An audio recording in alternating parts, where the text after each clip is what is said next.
Hello বন্ধুরা, একটাই কথা বলতে চাই।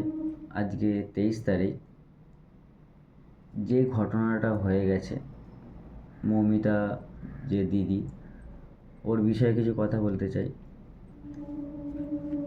এই যে পাবলিক যতই এখন চিৎকার করছে, যত কিছু করছে, ঠিক 1 মাস 2 মাস পরে ঠিক কিন্তু ভুলে যাবে।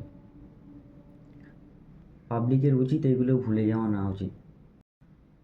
আমি কোনো পার্টিগতভাবে বলছি না, আমি নিজের মন থেকে বলছি।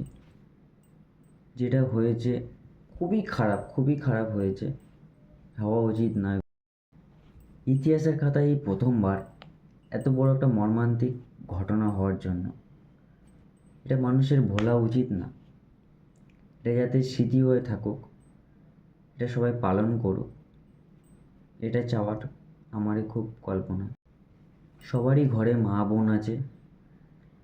এই যে পুলিশ কর্মীরা এত সাপোর্ট করছে, যে আমাদের মুখ্যমন্ত্রী তার সাপোর্ট করছে, পুলিশ কর্মীরা, তাদেরও একটু ভাবা উচিত। তাদেরও ঘরে মা বোন আছে। পরবর্তীকালে কী হতে পারে তাদেরও মা বোনের উপর, তারা কিন্তু এটা ভাবছে না কখনোই। আমি চাই পশ্চিমবঙ্গের কেন, সব জায়গার মানুষ এক হয়ে এটা আন্দোলন করা উচিত, নইলে এইটা চাপা পড়ে যাবে জিনিসটা। ভগবানের পরের স্থান হলো ডাক্তারদের। এই ডাক্তাররা যদি এরকম করে, তাহলে তাদেরকে আমরা কি বলবো? তোমারও ঘরে মা বোন আছে, আমাদেরও ঘরে মা বোন আছে। তো তাদেরকে সুরক্ষিত রাখার জন্য আমাদেরকে যে কোনো একটা ডিসাইড তো নিতে হবে। আর যদি এটা ইউপি হতো, তাহলে এটা কখন কিন্তু আসামি ধরা পড়ে যেত। যে সঠিক আসামি, তার এতক্ষণে শাস্তি হয়ে যেত, ফাঁসিও হতে পারত। এটা ইউপি না, এটা পশ্চিমবঙ্গ। এটা যদি আজকের ঘটনাও ঘটে, এটা আসামি ধরা পড়তে পড়তে এতদিন 5-6 দিন হয়ে যাবে, তারপরে আসামি ধরা পড়বে। আমার এইটুকুনি কামনা ভগবানের কাছে, যে আসামি যেন সঠিক শাস্তি পায়, ওর ফাঁসি হওয়া উচিত।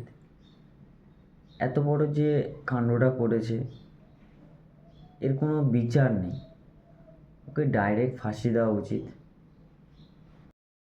প্রত্যেক মা বোনদের বলবো আমি, এরপরে থেকে রাস্তায় বেরোনোর সময় হাতে মোমবাতি না, না স্প্রে, লাঠি আর নয় কোনো অস্ত্র নিয়ে বেরোন।